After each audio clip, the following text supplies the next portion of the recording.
With Christopher Nolan's new film putting Odysseus back on the biggest screens in the world, it's worth separating the actual history behind the Odyssey from the myth itself, because the story of how this poem came to exist is almost as remarkable as the story it tells. The Odyssey isn't just an ancient adventure story about a man fighting monsters on his way home from war. It's the product of centuries of oral storytelling, a genuine archaeological mystery, and one of the most influential texts in the entire history of literature. This is the entire history of the Odyssey. To understand where the Odyssey comes from, we have to go back to the world it claims to describe, the late Bronze Age, roughly the 13th and 12th centuries BC. When powerful Greek palace civilizations, historians call them Mycenaean, dominate the Aegean world from fortified strongholds like Mycenae and Pylos. Around 1200 BC, this entire interconnected Bronze Age world collapses with startling speed, brought down by some combination of invasion, internal revolt, natural disaster,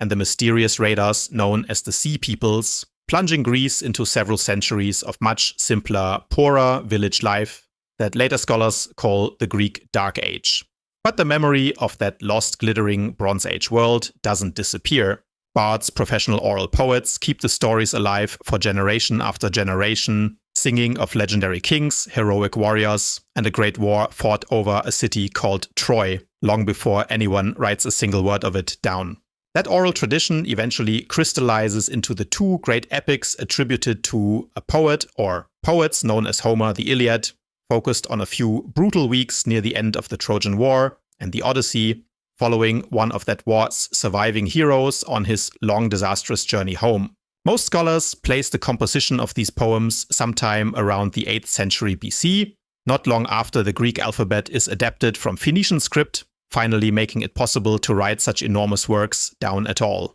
But who exactly Homer was, or whether he was even a single person, remains one of the most debated questions in classical scholarship, a puzzle known simply as the Homeric question. That question gets a genuinely game-changing answer in the 20th century, though not from studying Homer directly. In the 1920s and 1930s, the American scholar Milman Parry, and later his student Albert Lord, traveled to the Balkans to study living oral poets, who still perform enormously long epic songs entirely from memory without ever writing anything down. What they discover is that these singers rely on a toolkit of memorized formulas, stock phrases, and repeated epithets, wine dark sea, rosy-fingered dawn, swift-footed Achilles, that let them improvise and reconstruct massive poems on the fly, using the same building blocks each time rather than reciting a fixed memorized text word for word. Applying this insight back to Homer, Parry and Lord show that the Iliad and Odyssey are riddled with exactly this kind of oral formulaic language,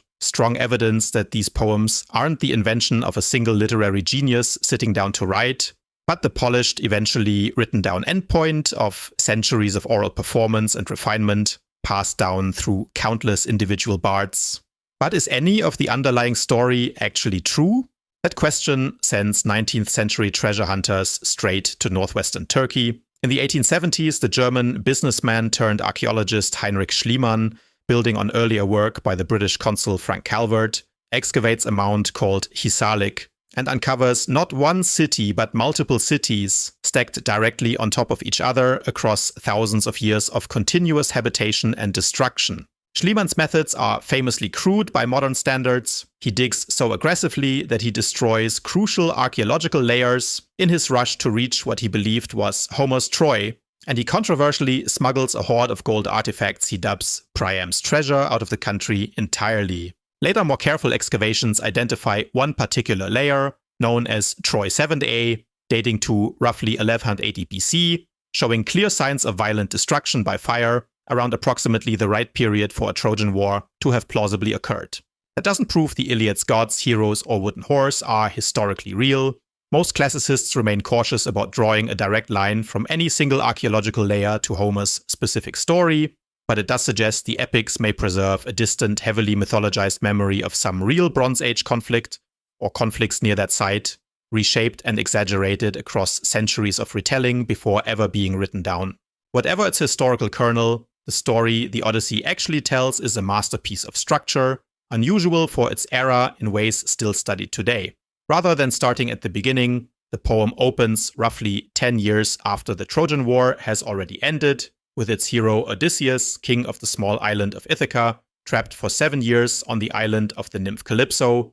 unable to get home. Meanwhile, back in Ithaca, his wife Penelope is besieged by a crowd of arrogant suitors, assuming Odysseus is dead, and competing to marry her and claim his kingdom, while his now grown son Telemachus sets out to learn what happened to the father he barely remembers. Only partway through the poem, once Odysseus is finally shipwrecked among the hospitable Phaeacians, does he narrate his own adventures in flashback, and it's this extended flashback that contains almost every episode people actually associate with the word Odyssey today. Odysseus recounts raiding the Cicones and losing men to reckless plunder, encountering the drowsy, forgetful lotus eaters, and blinding the man-eating Cyclops Polyphemus, a victory that costs him dearly when the enraged Cyclops, a son of the sea god Poseidon, curses Odysseus' journey home. He describes receiving a bag containing all adverse winds from the wind god Aeolus, only to have his own curious crew open it within sight of home, blowing them straight back out to sea. He survives an attack by the cannibalistic Laestrygonians,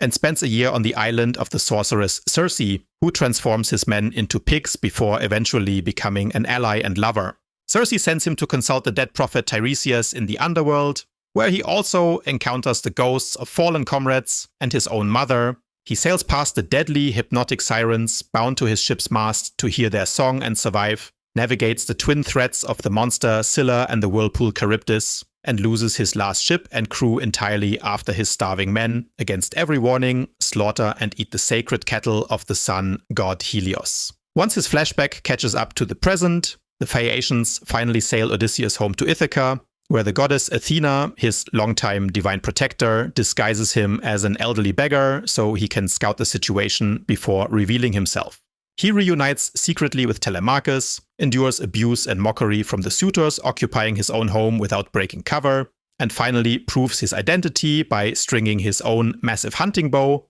a feat none of the suitors can manage, before turning it on them in a brutal, decisive slaughter. Even after this, Penelope, ever cautious after 20 years of uncertainty, tests her husband one final time before fully accepting he's really returned, referencing a secret detail about their marriage bed that only the real Odysseus could know, a quiet final display of the same cunning and patience that defines both characters throughout the poem. This structure, opening in the middle of the story and filling in the past through flashback, a technique later writers call in medias res, was genuinely innovative for its time, and it's one of the reasons the Odyssey still reads as a surprisingly modern piece of storytelling nearly 3,000 years later. Unlike the Iliad's relentless focus on battlefield glory and rage, the Odyssey rewards cleverness over brute strength, and its most memorable characters, Odysseus with his endless tricks and disguises, Penelope with her own patient, calculated resistance to the suitors, succeed through intelligence and self-control rather than force alone.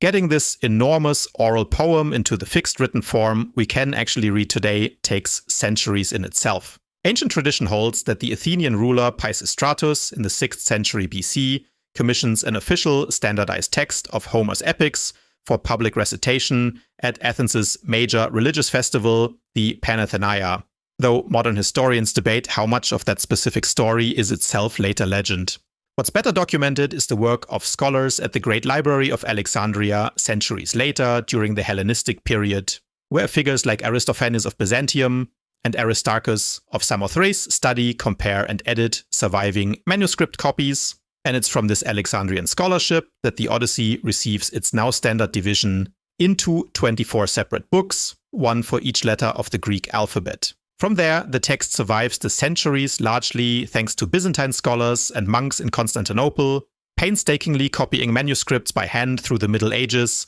long after direct knowledge of Homer's original Greek has faded almost entirely from Western Europe. It's only after Constantinople falls to the Ottomans in 1453, sending Greek scholars fleeing west with whatever manuscripts they can carry, that direct access to Homer's original text meaningfully returns to Western European hands, and the first printed edition of Homer's complete works finally appears in Florence in 1488. The Odyssey's influence on everything that follows is almost impossible to overstate. The Roman poet Virgil draws directly on both Homeric epics to construct his own national epic, the Aeneid, in the 1st century BC. Centuries later, Dante Alighieri, working without direct access to Homer's actual Greek text, still places a version of Odysseus, whom he calls Ulysses deep in the Inferno, condemning him for a final, reckless voyage beyond the known edges of the world in pursuit of forbidden knowledge. Countless translators over the centuries, from Alexander Pope in the 18th century to Robert Fagles in the 20th,